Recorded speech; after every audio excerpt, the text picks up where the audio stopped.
Hey coucou YouTube, je vais te parler de l'écran et du menu de l'Adventurer 5e Pro. Alors c'est un écran résistif, c'est-à-dire qu'il est constitué de deux couches. Une première en plastique sur laquelle l'utilisateur va interagir et une seconde en verre située à l'arrière de la première. Un appui sur la surface en plastique va entraîner un contact avec la surface en verre et produire une interaction électrique pour transmettre l'information qu'il faut passer d'un menu à un autre. Ton smartphone est équipé d'une technologie qui est le tactile capacitif où l'utilisateur va interagir directement sur le verre. Personnellement, j'aurais préféré la technologie capacitive pour l'écran de cette FlashForge. Bref, baladons-nous dans les menus de l'Adventurer 5e Pro. Alors, nous avons déjà plusieurs informations qui s'affichent sur la page principale. Donc déjà, la température de la buse, la température du plateau, un menu d'information, un bouton permettant d'allumer ou d'éteindre la bande LED et une petite icône du système de ventilation de la machine. On peut normalement interagir avec les icônes. Donc ici, on peut jouer avec la température, ça doit être la même chose pour le plateau. Dans le menu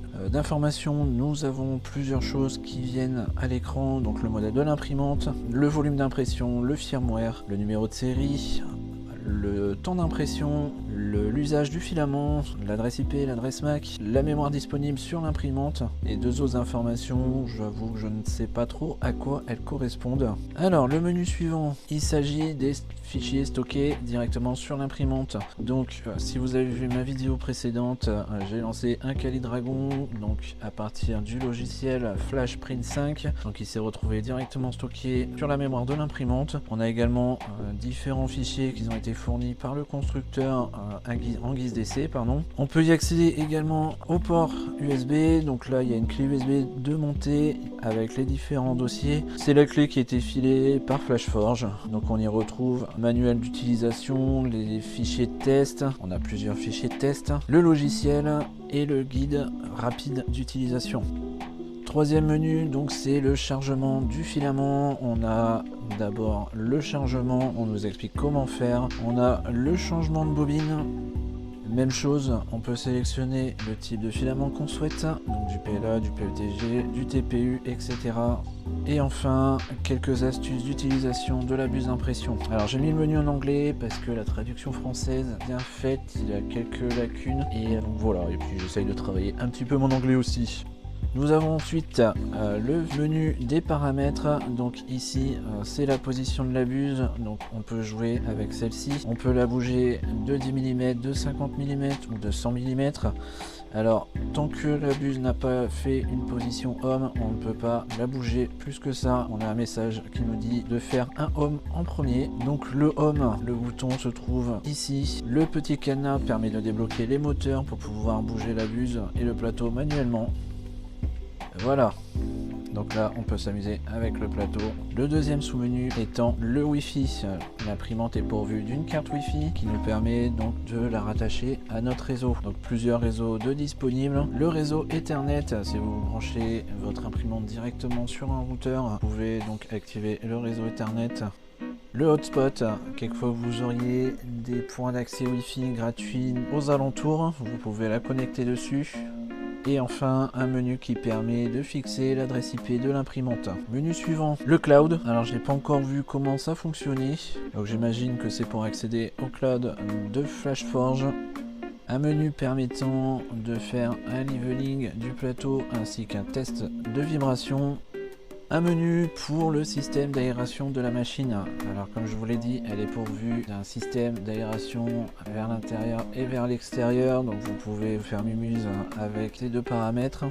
Et enfin un menu pour piloter la caméra. Donc ici on peut voir que la caméra est active. On peut activer les vidéos pour pouvoir faire des timelapses. On a accès aux captures d'écran et aux vidéos. Et enfin le dernier menu, donc un menu plus général. On y retrouve certaines informations qu'on a vues précédemment, donc le nom de l'imprimante, le firmware, les logs, le langage.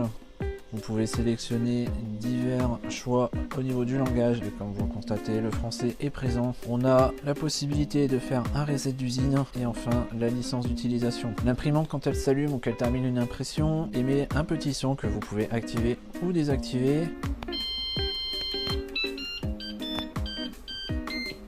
Vous pouvez activer ou désactiver également le détecteur de filament. Vous avez une fonction qui permet d'éteindre automatiquement l'imprimante, le lien vers le site de Flashforge, le lien vers le support et un guide de maintenance. Voilà, j'ai fait le tour du menu. Donc on a pas mal de petites choses. Il faut que je regarde un petit peu certains points pour voir comment ça fonctionne et notamment la partie cloud. J'avoue que je me suis pas trop attardé dessus, mais ça nous donne déjà une première idée de ce qu'on peut paramétrer sur l'imprimante.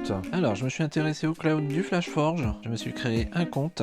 Après m'être identifié sur la mire de connexion, je dois ajouter l'imprimante via un code d'enregistrement que tu pourras retrouver dans le menu cloud de la machine. Une fois renseigné, un double clic te permet d'accéder à l'imprimante. Tu peux avoir une visu de la caméra et tu peux uploader un modèle. Une fois celui-ci chargé sur la machine, tu peux le slicer directement depuis l'interface. Les paramètres disponibles sont assez sommaires et ne remplaceront pas un slicer installé sur ton ordi. Et enfin, tu peux télécharger quelques modèles mis à disposition par des utilisateurs. En soi c'est sympa, mais j'aurais préféré une interface disponible via l'adresse IP de l'imprimante comme pour Clipper ou Octoprint par exemple. Pour conclure sur cet écran et le menu, je le trouve parfaitement fonctionnel, la taille est correcte, 4,3 pouces pour rappel. Les menus sont clairs, l'image est propre, on a du français. Les principales fonctionnalités sont bien présentes, mais les plus experts seront peut-être un peu déçus de ne pas retrouver une possibilité de paramétrage plus poussée. Néanmoins, il est très bien pour la plupart des utilisateurs. La technologie résistive de l'écran amène quelquefois des non-réponses puisqu'il faut bien appuyer pour accéder au menu que tu souhaites. Il manque quelques options comme la possibilité de rétracter le filament et le décharger plus facilement. Et enfin, une interface via l'IP de la machine aurait été un plus. Voilà, c'est tout pour cette vidéo qui j'espère t'aura plu. Si c'est le cas, tu sais quoi faire, petit pouce bleu de l'amour. Si c'est pas déjà fait, abonne-toi pour suivre mes aventures d'impression 3D et de peinture sur figurines. Sur ce, je te fais des poutous, à plus YouTube.